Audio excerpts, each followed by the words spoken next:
Olá, meus amigos. Sejam muito bem-vindos a mais um encontro aqui no canal do Centro Espírita Irmã Rosa. Meu nome é Verônica e eu sou tarefeira da casa. O tema que será trazido no dia de hoje é: não vim trazer a paz, mas a espada. Quem conversará conosco sobre esse tema é o nosso amigo, o irmão Alberto Leitão, também trabalhador da casa. Mas antes eu farei a nossa página e a nossa prece inicial. E a página de hoje é do livro Pão Nosso, de Chico Xavier, pelo Espírito Emmanuel. O item é 172, que despertas. O conquistador de glórias sanguinolentas espalha terror e ruínas por onde anda. O político astucioso semeia a desconfiança e a dúvida. O juiz parcial acorda o medo destrutivo. O revoltado espalha nuvens de veneno sutil. O maledicente injeta disposições malignas nos ouvintes, provocando o verbo desvairado. O caluniador estende fios de trevas na seda que trilha. O preguiçoso adormece as energias daqueles que encontra, inoculando-lhes fluidos entorpecentes. O mentiroso deixa perturbação e insegurança ao redor dos próprios passos. O galhofeiro, com a simples presença, inspira e encoraja histórias hilariantes. Todos nós, por meio dos pensamentos, das palavras e dos atos, criamos atmosfera particular que nos identifica aos olhos alheios. A sombra de Simão Pedro, que aceitara o Cristo e a ele se consagrara, era disputada pelos sofredores e doentes que encontravam nele esperança e alívio, reconforto e alegria. Examina os assuntos e as atitudes que a tua presença desperta nos outros. Com atenção, descobrirás a qualidade de tua sombra e se te encontras interessado em aquisição de valores iluminativos com Jesus, será fácil descobrires as próprias deficiências e corrigi-las. Vamos orar, meus irmãos. Vamos agradecer a Jesus, nosso Mestre amado, por esse encontro, pela oportunidade de aprendizado, pela oportunidade de conhecimento. A Ti, Senhor, agradecemos por termos a oportunidade de crescer e evoluir como espíritos que somos. Iluminai, Senhor, e inspira o amigo Alberto, que trará a palavra no dia de hoje e que essa palavra nos traga o consolo, a serenidade e o amor. E que possamos seguir em nossa caminhada mais equilibrados e na certeza que o Jesus amigo sempre estará conosco. Que assim possa ser. E agora, vamos ouvir o amigo Alberto. Olá, minhas queridas irmãs, meus queridos irmãos. Que Jesus nos abençoe em mais esta feliz oportunidade de estarmos aqui virtualmente reunidos para juntos estudarmos um pouco mais do seu Evangelho à luz da doutrina dos Espíritos. Allan Kardec reúne no capítulo 23 de O Evangelho segundo o Espiritismo, capítulo que ele intitulou Estranha Moral, alguns trechos do Novo Testamento que, numa leitura desatenta, em sentido literal, poderiam nos levar a conclusões equivocadas, vendo incoerência nas lições do Cristo.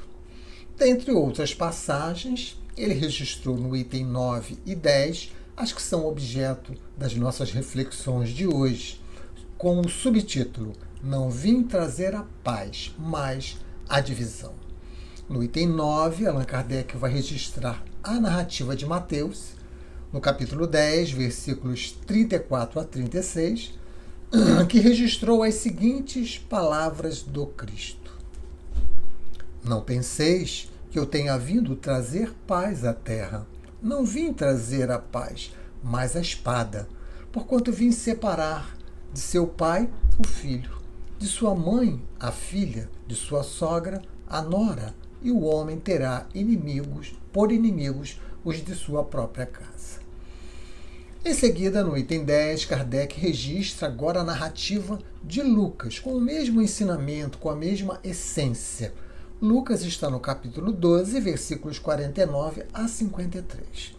Então, no registro de Lucas, Jesus teria dito: Vim para lançar fogo à terra, e o que é que desejo senão que ele se acenda? Tenho que receber um batismo, e quão ansioso me sinto para que ele se cumpra. Julgais que eu tenha vindo trazer paz à terra?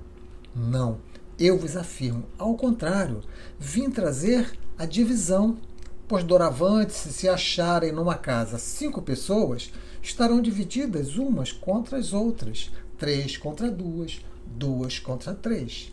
O pai estará em divisão com o filho, e o filho com o pai, a mãe com a filha, e a filha com a mãe, a sogra com a nora, e a nora com a sogra. Estas foram as narrativas dos evangelistas que Allan Kardec escolheu para este subtítulo: Não vim trazer a paz, mas a divisão, que é o objeto do nosso estudo desta oportunidade. Conforme já esclareceu a nossa amiga Verônica, o tema do nosso mês é A Serviço do Cristo. E no dia de hoje, a nossa reflexão tem como tema Não vim trazer a paz, mas a espada, se referindo a essas duas passagens que os evangelistas registraram. Vamos ter como motivação para os comentários iniciais desta passagem o livro Páginas de Espiritismo Cristão, que é do autor Rodolfo Caligares.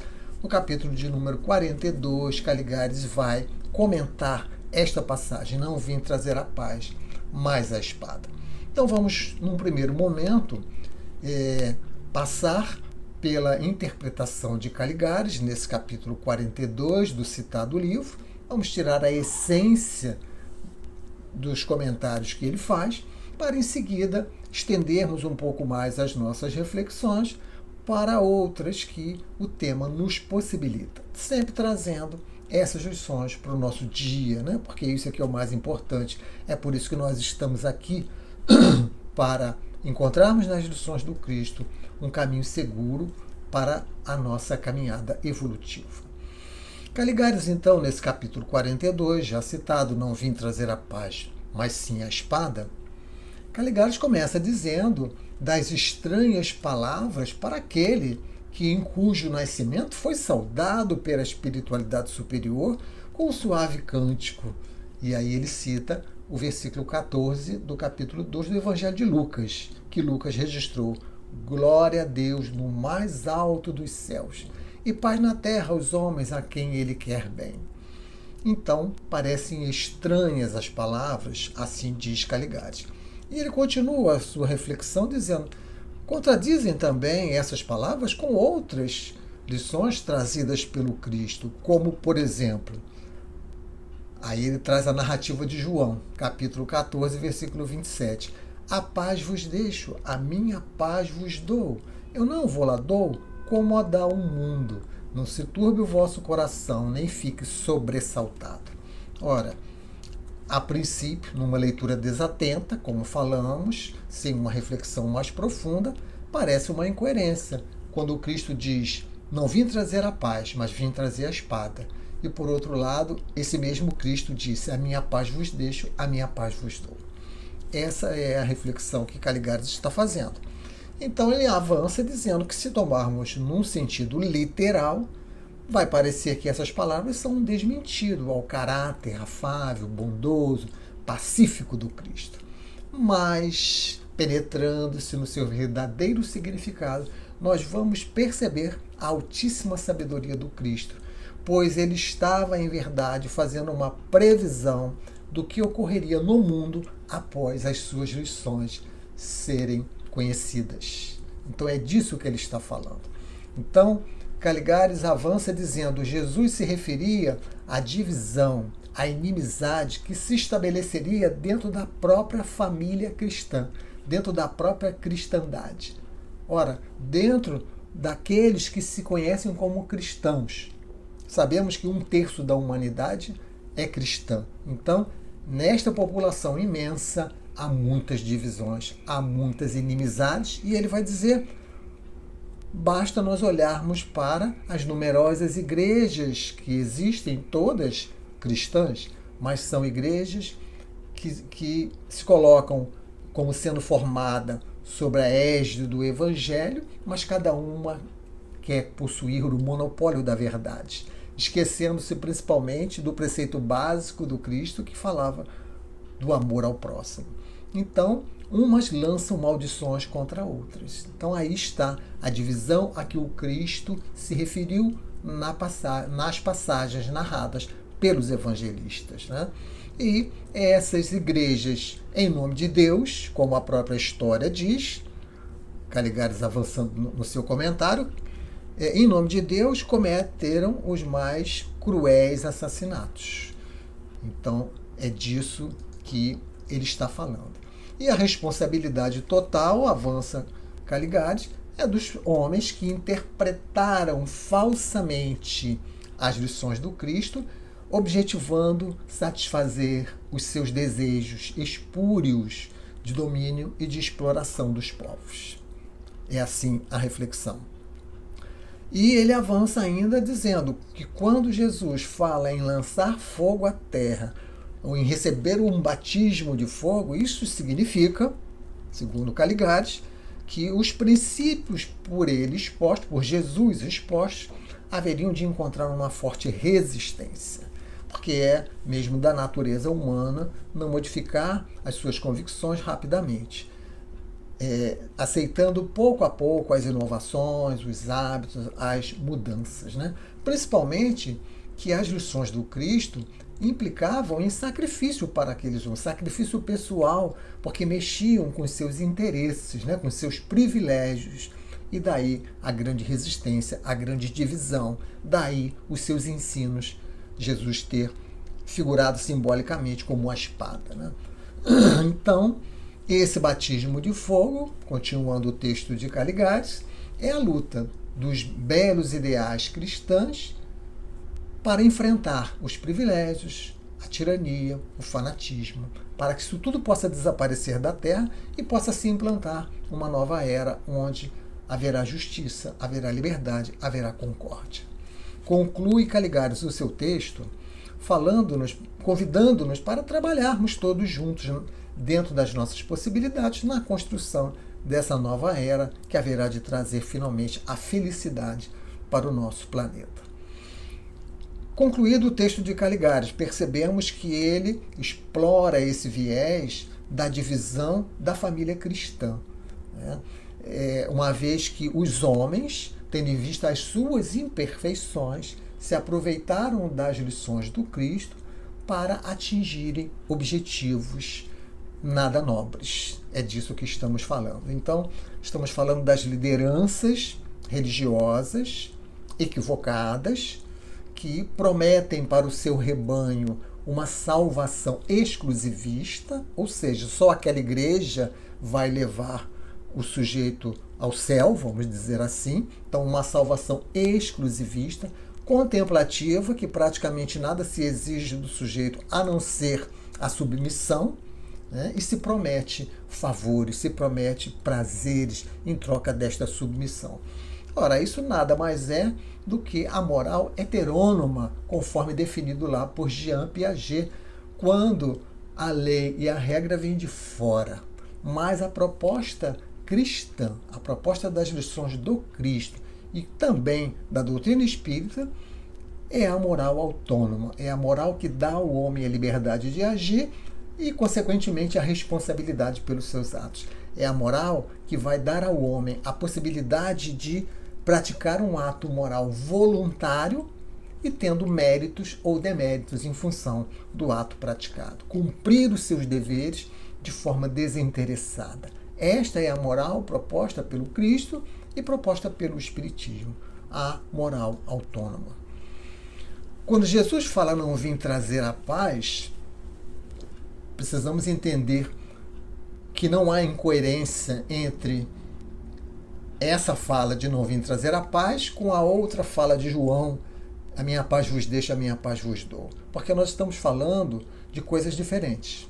Uma coisa é a paz do mundo. E Jesus, quando diz não vim trazer a paz, ele estava se referindo à paz do mundo. E Emmanuel, no livro Caminho, Verdade e Vida, lição de número 104, vem nos ajudar a entender esse aspecto.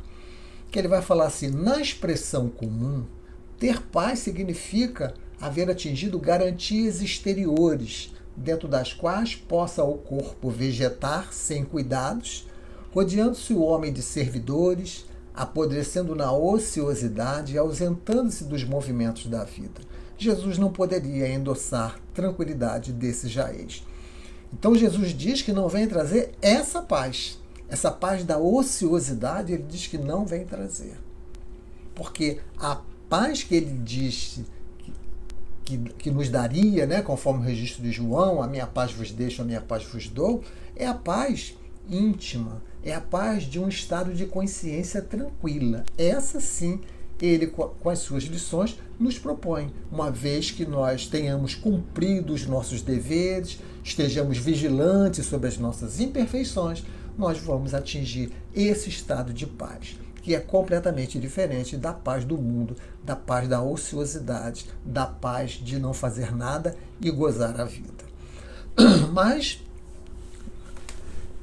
esse aspecto que Caligares destaca, né, de divisões na família cristã, é um aspecto de bastante relevância e que precisamos aqui pensar um pouco mais, aprofundar um pouco mais essa questão, né? No próprio Evangelho segundo o Espiritismo, neste capítulo citado 23, Estranha Moral, no item de número 16, há um texto que está entre aspas, que Kardec não coloca a autoria, mas ao ler nós vamos perceber que o autor desse texto é o próprio Cristo. Tiramos de lá um mínimo trechinho onde ele vai dizer assim: não creiais que a minha doutrina se estabeleça pacificamente. Ela trará lutas sangrentas, tendo por pretexto o meu nome. Vejam só o que Kardec fala no capítulo 23, se não é exatamente isso que Caligares comentou, né? Quer dizer, a doutrina do Cristo não veio se estabelecer de forma tranquila, veio trazer lutas sangrentas, porque o homem, que tem muitas imperfeições, se aproveitou dela para deformar a doutrina do Cristo em seu próprio benefício, em seu próprio prazer. Assim também vai dizer Hermínio Miranda, no livro Cristianismo, a mensagem esquecida. Hermínio vai dizer que deformações nos foram impingidas, ou nos foram impostas, pelos que se dedicaram no passado à inglória tarefa de utilizarem-se do Cristo como peça importante no tabuleiro de suas paixões, no qual disputavam maiores fatias do poder transitório. Então vejam como que o diagnóstico fica muito bem claro, né?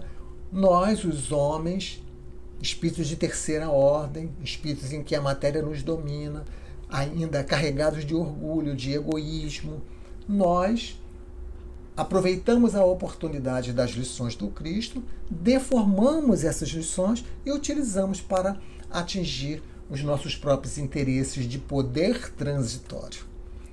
Hermínio está falando no passado, mas esse passado não passou ainda, evidentemente. Continuamos a ter nas mais diversas denominações religiosas esse tipo de situação acontecendo, né? Do homem querendo exercer um poder transitório, querendo se aproveitar das lições do Cristo para saciar as suas paixões. Evidentemente que há exceções, né, que isso não são todas as lideranças religiosas, mas muitas se caracterizam por isso. E precisamos principalmente olhar para o nosso umbigo, precisamos olhar para a doutrina espírita. É isso que nos interessa. O que os outros fazem é problema dos outros, mas nós precisamos cuidar da nossa casa, precisamos cuidar da doutrina espírita. Porque tudo isso é incoerente com as lições do Cristo. Essas divisões são completamente incoerentes. Então, não é por não entender, é por, de fato, manipular as coisas em seu próprio interesse, né? Porque o Cristo disse que aquele que quisesse ser o primeiro deveria ser servidor. Ou seja, aquele que quisesse liderar, que deveria ser uma liderança servidora. O Cristo também disse que os discípulos dele seriam reconhecidos por muitos se amarem. Então, não poderíamos ter nenhum tipo de divergência se estivermos, de fato, seguindo as lições do Cristo, né? E como falamos, precisamos olhar para o nosso umbigo, precisamos olhar para essa divisão também na família cristã espírita. Porque o espiritismo é o cristianismo redivivo. E precisamos tomar conta, cuidar para que esses erros não se repitam, essas divisões não se repitam, essas guerras não se repitam dentro do nosso movimento espírita. Leon Denis, de forma muito sábia, nos alerta no livro No Invisível sobre esse aspecto.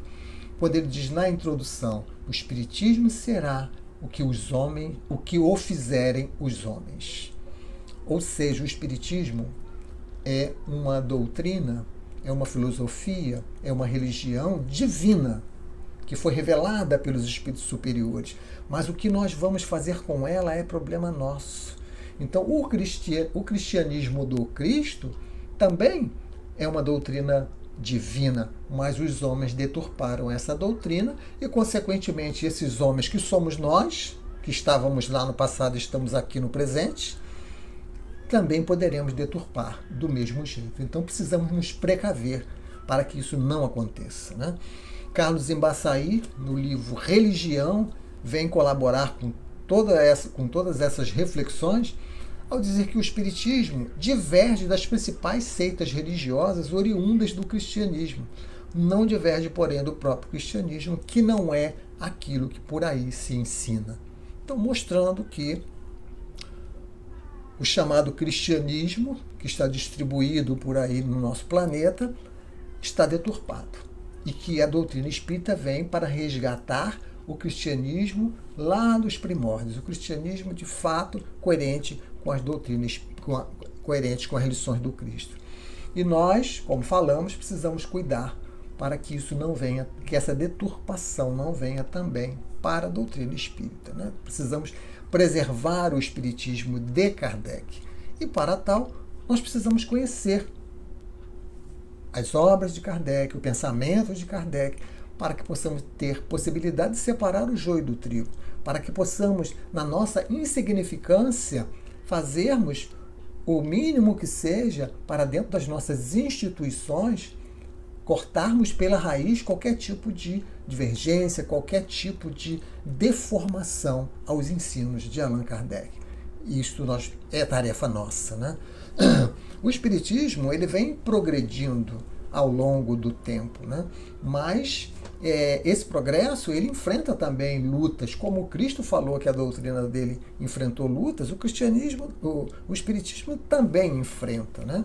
Lá na questão 798 do Livro dos Espíritos, Kardec vai dizer que o espiritismo tem que sustentar grandes lutas contra o interesse e não contra a convicção. Então os homens não estão lutando contra o espiritismo de forma convicta, mas sim para defender o seu rebanho, defender o seu campo de atuação, né? Então ele vai dizer lá nessa questão 798 que as pessoas interessadas em combater o espiritismo os fazem por amor próprio umas e por causas inteiramente materiais outras. Então Kardec comenta essa questão dizendo que nada se transforma de súbito, né? Que precisaremos dar tempo ao tempo, mas que a marcha do espiritismo será mais rápida do que a marcha do cristianismo. Por quê? Porque o cristianismo foi quem abriu o caminho para o espiritismo. O cristianismo teve que destruir as ideias politeístas, né, e construir uma nova visão de Deus, enfim. uma série de coisas que o cristianismo precisou destruir, e agora o espiritismo só tem que edificar. Por isso que Kardec diz que a marcha do espiritismo será mais rápida. Mas essa marcha, ela precisa ser sem violência. Ela precisa ser trabalhando no campo da razão, das convicções, né? Lá na questão 841 do Livro dos Espíritos, estudando a lei de liberdade, Kardec vai perguntar se seria lícito nós combatermos as doutrinas perniciosas. E os espíritos vão dizer que sim, que nós podemos combater e até devemos. Mas eles acrescentam: mas ensinai, a exemplo de Jesus, servindo-se da brandura e da persuasão, e não da força. Somente o bem e a fraternidade podem ser impostos. Então, é importante que a gente atente para isso, para atentar de que convicção não pode ser imposta, como os espíritos vão concluir essa questão. É preciso trabalhar no campo das ideias, principalmente olhando para nós e não olhando para o outro, principalmente combatendo em nós as imperfeições, para que nós possamos, assim, divulgar a doutrina espírita pelo nosso exemplo, pelas nossas atitudes. Nunca apontar o dedo para o outro, mas sim apontar o dedo para nós, buscando corrigir em nosso comportamento aquilo que precisa ser corrigido.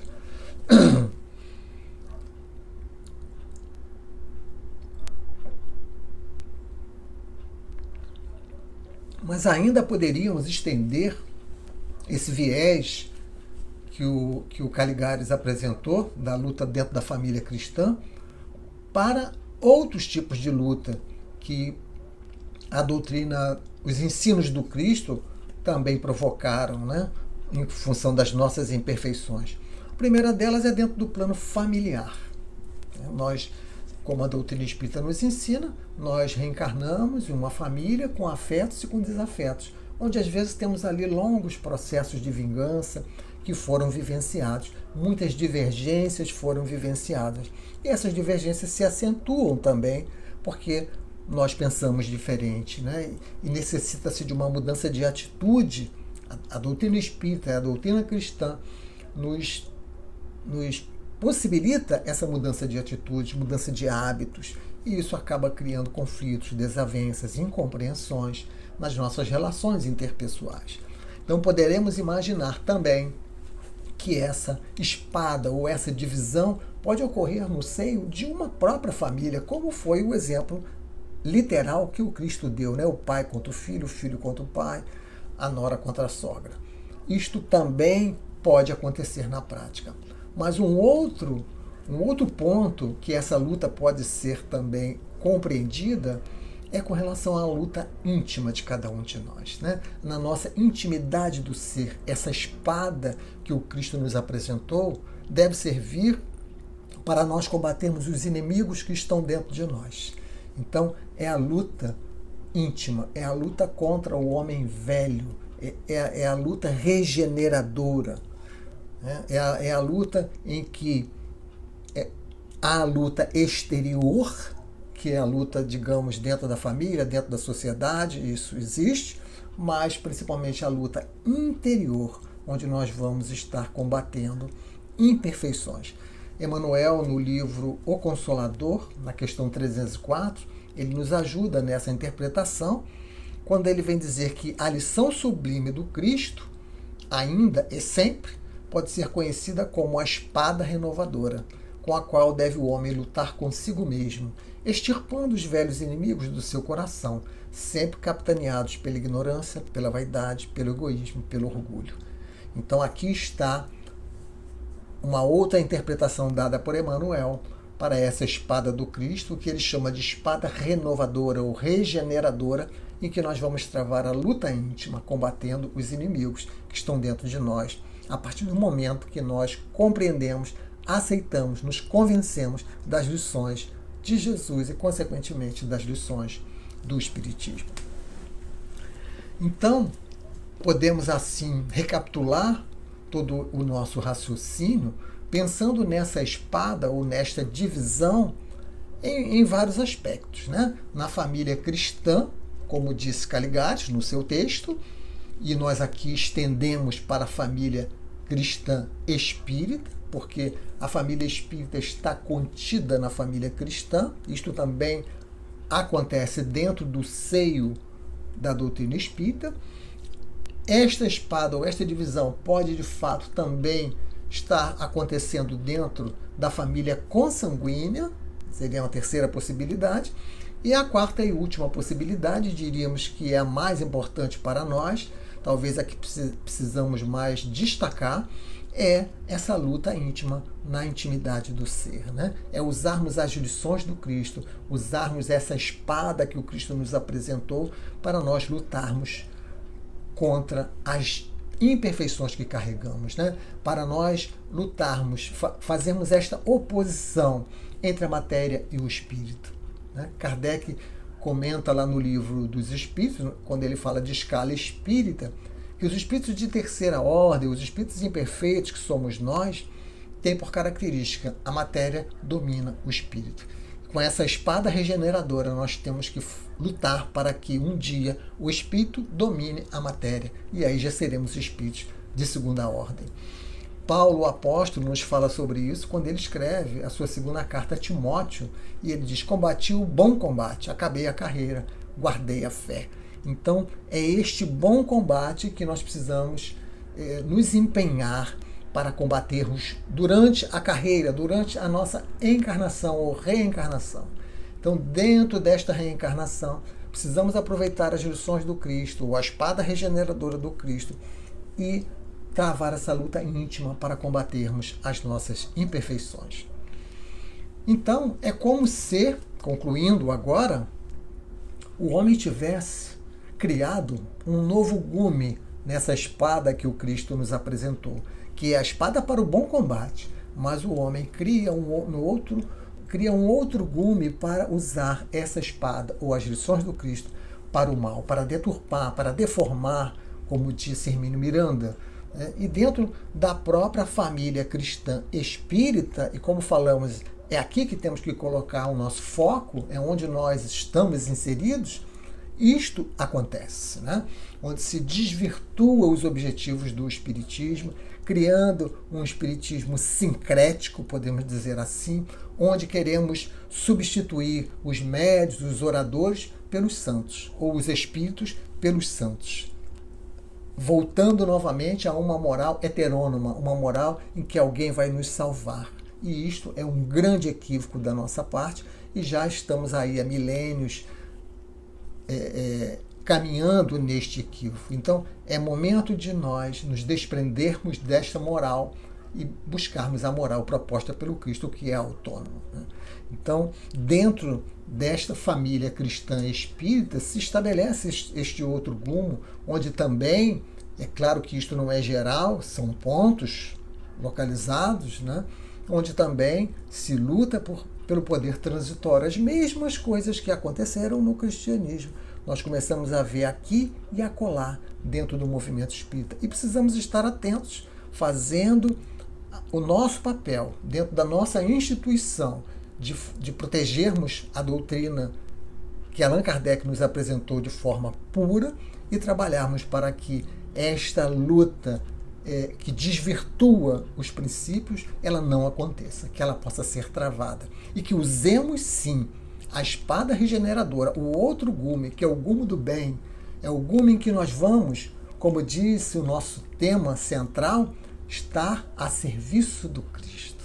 E aí nós vamos estar na luta da luz contra as trevas, do bem contra o mal, da verdade contra a hipocrisia, da liberdade contra a oposição, da razão contra a força, do direito contra privilégios, da justiça contra a iniquidade, do amor contra o egoísmo. Essa é a luta que nós precisamos travar para estarmos a serviço do Cristo, para estarmos nos aproveitando das lições que ele nos deixou.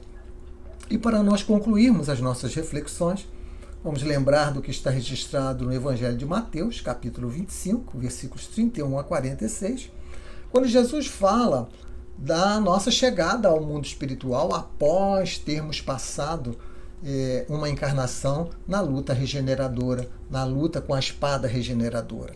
Então Jesus faz uma alegoria, né, em que ele diz que o rei separará os justos dos injustos e dirá para os justos que sejam bem-vindos ao seu reino, porque ele teve fome e se deu de comer, ele teve sede, me deste de beber, careceu de teto e me hospedaste, estive nu e me vestiste, achei-me doente e me visitaste, estive preso e me foste ver. E os justos não entenderão o que aconteceu e perguntarão para o rei, mas quando foi que aconteceu isso? Porque eles não se lembram de ter vestido, de ser dado teto e etc., ao rei. E o rei, então, vai resumidamente dizer: em verdade vos digo, todas as vezes que isso fizestes a um destes mais pequeninos dos meus irmãos, foi a mim mesmo que fizestes. Jesus fazendo esta alegoria do nosso retorno ao mundo espiritual, após a encarnação, dispondo da espada renovadora dos seus ensinamentos e dos ensinamentos da doutrina espírita. O que nós precisamos é da caridade. Não há salvação exclusivista. Há uma salvação para aquele que faz o bem. Fora da caridade não há salvação. Precisamos abrir mão do nosso interesse pessoal, olhar para a dor do próximo, fazermos o bem e assim nós chegaremos no mundo espiritual e ficaremos na alegoria do Cristo à direita do Rei. Ou seja, seremos considerados justos. E para isso é trabalho, trabalho e trabalho. Utilizemos das lições do Cristo, iluminadas, clareadas pela doutrina espírita, para mudarmos o nosso comportamento e, consequentemente, sermos uma pessoa melhor quando retornarmos ao mundo espiritual. Muito obrigado pela atenção de todos, que Jesus nos abençoe e vamos agora fazer a nossa prece final para encerrarmos a nossa reunião.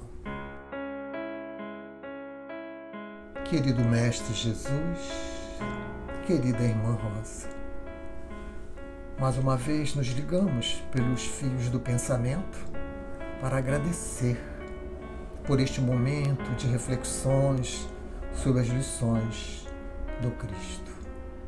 Sempre objetivando acordar-nos da ilusão da matéria e fazermos seguir o caminho do bem que nos levará à felicidade. Muito obrigado, Jesus. Muito obrigado, Irmã Rosa, por nos proporcionar mais este momento nas nossas vidas. E nesse instante queremos aproveitar para rogar aos bons espíritos que possam irradiar energias de saúde, de paz, de bom ânimo para todos os lares que aqui conosco estão conectados. Que possam também fluidificar as nossas águas que foram disponibilizadas para este fim, que esta água possa conter os fluidos que estamos necessitando. Muito obrigado, Jesus, que a sua paz, que o seu amor continue a nos envolver, hoje, agora e sempre. Que assim possa ser com a graça do bom Deus. Muita paz a todos.